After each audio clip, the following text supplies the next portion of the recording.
Hey guys, how y'all doing? This is Carl from Monkey Mods. I'll be making this short video about sort of semi-disassembling this blaster, meaning opening up the upper part of the Lightning and show you the inside. Well, I'm not going to completely disassemble this because that will require more work. There are extra screws to remove to be able to completely pulling the entire upper off because of the chipboard down here that is mounted to the lower receiver. There are some very interesting internals that I want to show you guys how the Lightning works.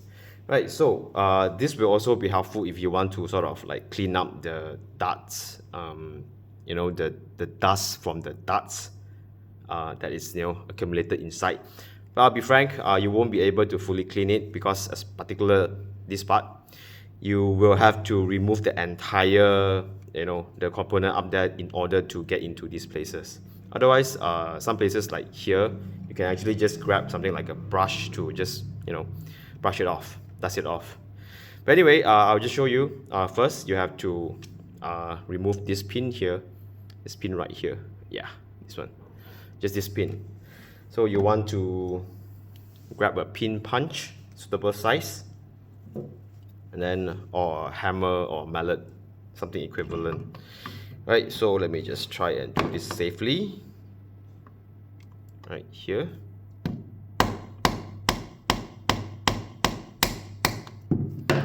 Right, and then it should come off quite easily. Right, so to remove it, right, that's it. So be careful not to miss, not to let the pin flies. Right, once the pin is off and you're pretty much ready to pull it off, you will notice that the blaster can be easily just yank off this way. But you want to be very careful because the front part here is gonna have resistance. So you sort of want to do it very carefully, not to overdo it. Otherwise, you may risk damaging the wires there. So I'm going to be very carefully just slowly wedge it off. Right, it is gonna feel a bit uncomfortable because it feels like you're about to break it, but this is how it's designed. So, oh man. It would be easier if you have something to wedge here, but yeah.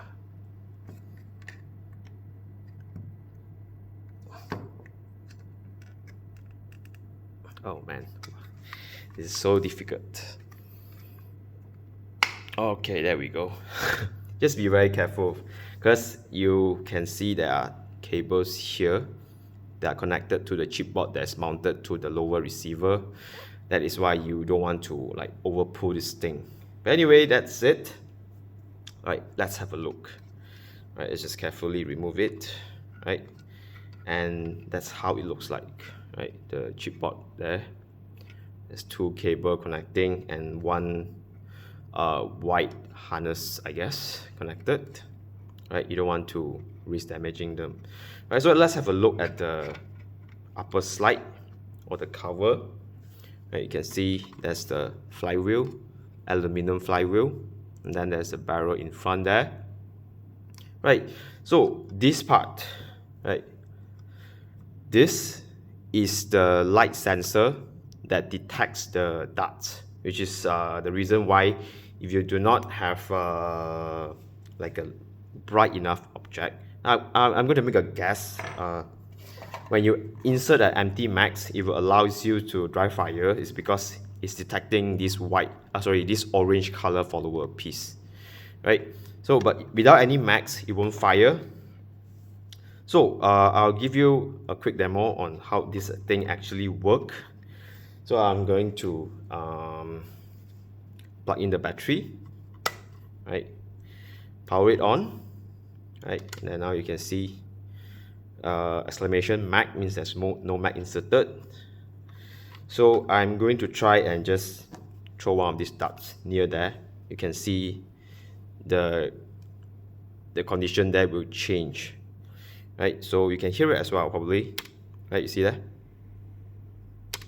See that? Yeah, there, right? 10. I don't know why my camera is not focusing properly. I hate my phone. But I think you can see from there it's 10 and then out. 10 and then out. So that is the, well, light sensor, I suppose, right? This thing. Which is the reason why without a magazine, you won't be able to fire it. And as I think I mentioned before, the AIT Lightning will not work with black foam darts, something like this. It's a worker darts. You can see when I put it there, right, that there's no response, right? See, there's no response. So this also does not work with the latest 9.0.5, the latest firmware of the blaster. So yeah, just avoid using black color foam with the Lightning. Just use some bright color, yellow, red color, purple, white, whatever, as long as it's not dark colored. So yeah, that is the light sensor. And then you can see here, this is the switch. Let me just try to zoom in, yeah? Right, okay. Right, see, this is the switch. You can see on both sides, there's one here and there's one here. That is the fire select switch, right? One of the position will depress one of it. When it's safe, on the safe, it depress the one on the inside. You push it to semi, it will release both, so both are not depressed. Right? You push it to burst or full auto, it will activate this switch. Right? So that's a fire select switch. Right? One interesting component of this blaster is definitely the pusher mechanism. I thought it's a, actually I don't know what it is. I'm not really sure whether it is a solenoid or what, but yeah, I'm not sure. I was told that it is a motor, but I really am not sure. So how it works is, well, when you pull the trigger, this thing will simply move forward, like so, right? Right? It was, yeah, like this. I mean, here, this is a pusher, right? Here's a pusher, right? Yeah, I mean, it is now currently power on, so it will retract by itself automatically. But this also means that there are no spring, it's not spring assisted. There's no something like you, once it push forward and then once it reach the end, and then there's a spring pulling it backwards. So it is, I think it's purely electronic. Both the pushing and then retracting motion. One moment. I think it will retract itself. Okay, it didn't. I'm not sure why. But yeah. Oh, yeah, there it goes. Right, yeah. So the pushing and retracting are done electronically.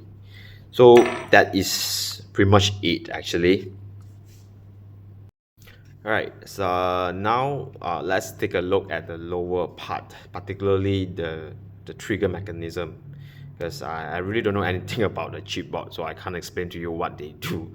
So yeah, right. So let's take a look at the trigger itself, which is the so-called two-stage, dual-stage trigger, whatever you call it.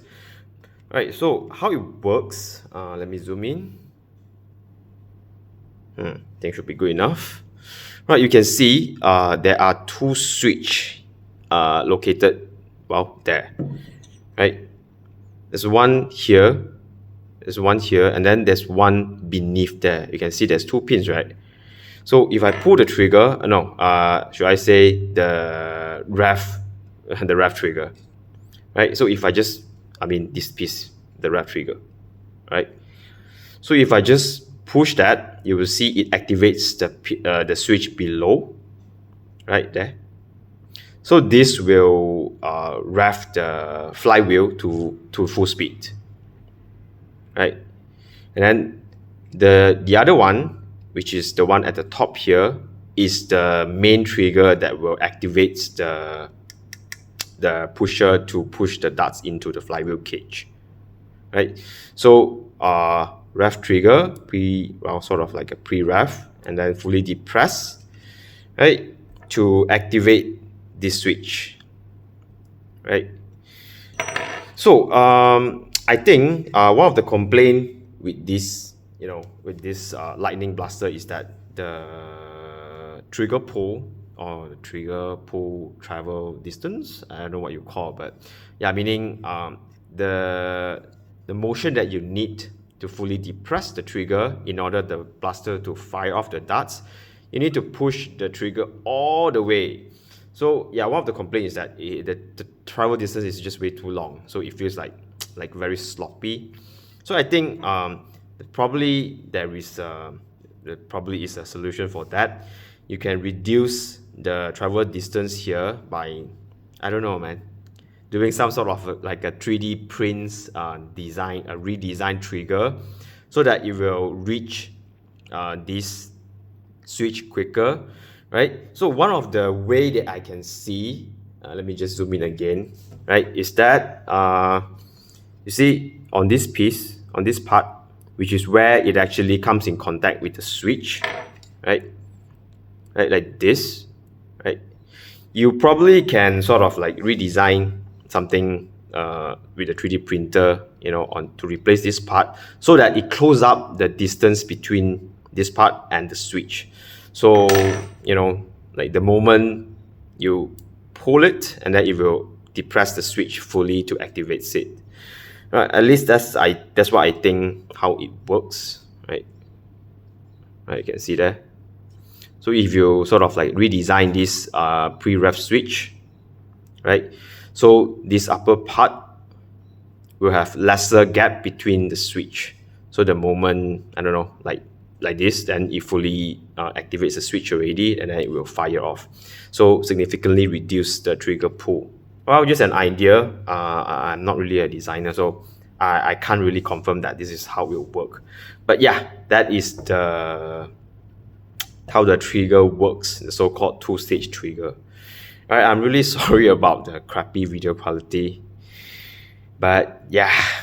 All right, so let's move on. Right, there isn't much more going on in there. I mean, that's the flywheel. You can see how tight it is. That's why use only suitable darts like the workers or very soft tips. If you use some just slightly harder, you will risk damaging the system in there. Right, so yeah, that's all I want to show you guys. Just that I thought it's quite interesting. I've never seen anyone taking the upper parts, taking the upper cover apart to show the component inside. Yeah, relatively simple blaster. So all the complicated stuff are with the the computer part of the blaster, which is the chipboards. Right, and yeah, let me just put it back together. To put it back together is really simple. Right, you want to make sure that the wire is not pinched by anything. Just want to make sure that it lay flat when you close it. Then make sure the front part there goes in first, like this. Right, and then after that, you just carefully push the entire thing down.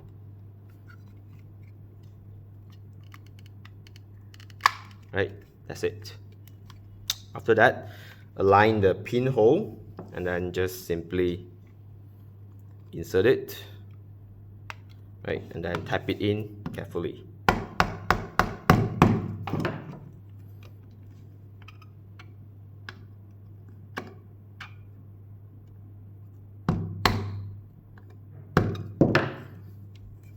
Yep, and that's it.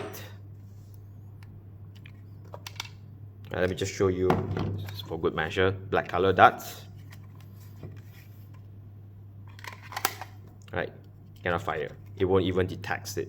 Won't allow you to dry fire either. Yeah, but as soon as you remove the darts, right, it shows 10 because the light sensor is detecting the bright color follower. Now I bet if you change this follower to a black color one, it probably won't work as well. So yeah, right, thank you so much for watching. I will be doing a full proper review of this blaster. I actually done it before, but I wasn't really satisfied with the first take because I don't think I have spent enough time with the blaster. So allow me some more time. I will do a more thorough review of this blaster. Alright, thank you guys for watching. See you on the next one.